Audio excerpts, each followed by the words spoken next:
dimensions and nature, and we don't equate it with values.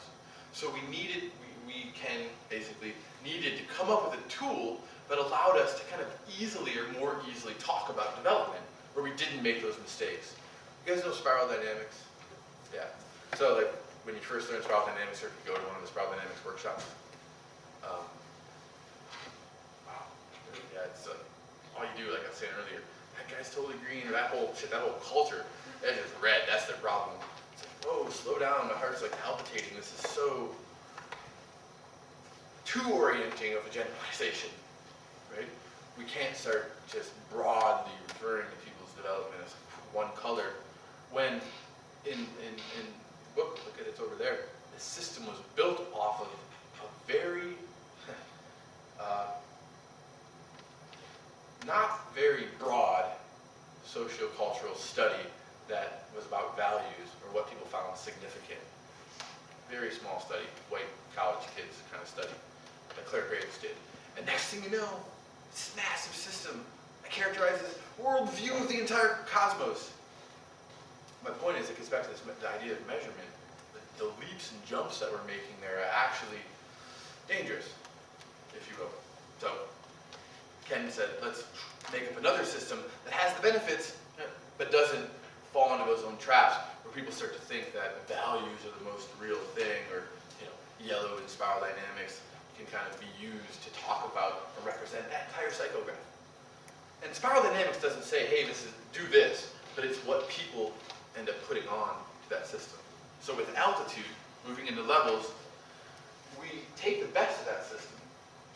That's over here now. The color spectrum. Why? Because colors are pretty, and the rainbow's pretty, and colors are easy to remember. And they actually work as a great tool, right? So the problem isn't saying you're yellow. That's actually pretty efficient. It's what we mean by that. So we have this altitude spectrum, and like feet up the mountains, right? It's content neutral. Okay? So the example that Ken usually gives, you can't say, you say you're building your house, right? You don't go to someone and say, I had to stop building my house. I'm like, why'd you have to stop? Because I ran out of inches. It's like measurement itself, inches, feet, they're content neutral. Inches of what? What'd you run out of? Wood, metal, whatever? So altitude, this spectrum, these colors, is content neutral.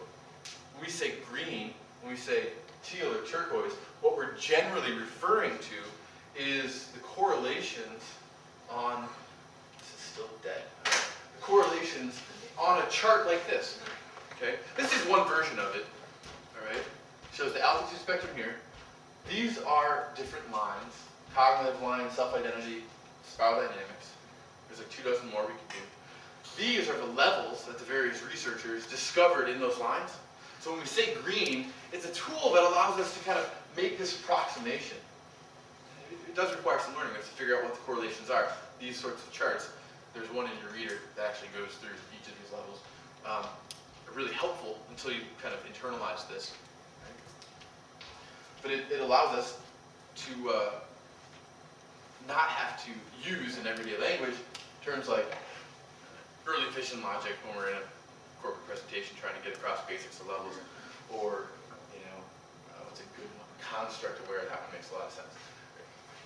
So the altitude spectrum is kind of a placeholder,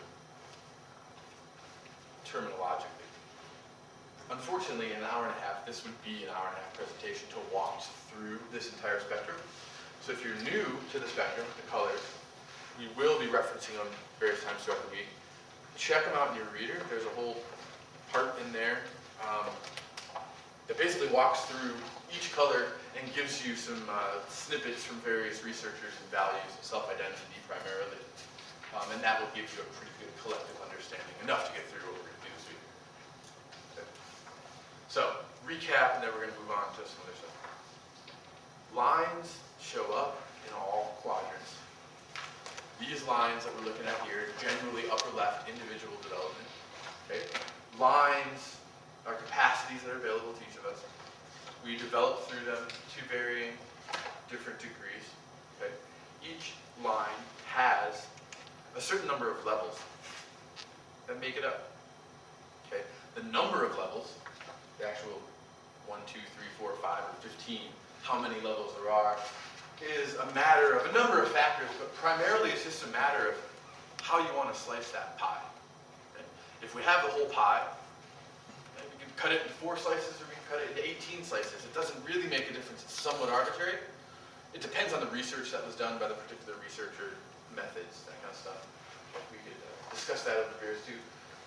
But as you can see here, I just did a little quick one. I took the entire spectrum from infrared, which is like archaic, early human, or infant, all the way up to clear light, which is like basically vertical enlightenment. Get back to that as well. The entire spectrum, the whole pie, if you will, and chopped it into 4 pieces, called egocentric, ethnocentric, world-centric, and cosmocentric. It's just one way of understanding basically the entire spectrum. Really quickly, egocentric means that my care and compassion, my concern, is centered around just me. Not that I'm narcissistic necessarily, right? Distinguishing between narcissism and egocentrism. Egocentrism is developmentally, I can't take perspectives beyond my own. Okay? Ethnocentrism is where my circle of care and concern extends to my group. Okay? Goes from me to us. And my group is defined in any number of ways. It could be my race, it could be my sex, it could be my religion, family, sports team. That's a nice bit of hidden ethnocentrism. Or my, I'm Soto-Zen Buddhist. Tantra, loser.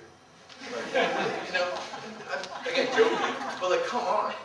Oh, wait, you guys aren't from America. I'm like using the American examples.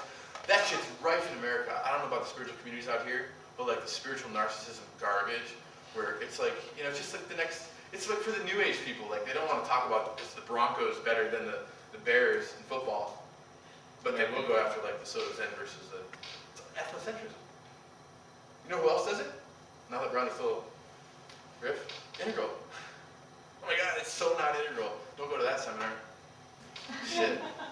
It's integral in the title, but it's really just integrative. It's not really integral. Right? You're smiling because we can do this. Like, who else is with me on this one? Come on. Right? Have you seen this? It's ethnocentrism. My point is, most of us are developed past this. I mean, the ceiling of our development is past ethnocentrism, but watch how we slip back into these sorts of ways of being, believing, saying. It's simply part of everybody's experience, right? When you talk about this, I have a feeling at any point I could be in any of those. And even though you use the measure, I'm above this or below this.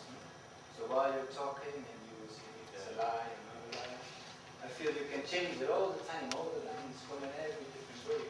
But it's still they change. System, right? They change within certain parameters, but yeah, they are variable for sure. It's very flexible, very fluid, human developmental expression.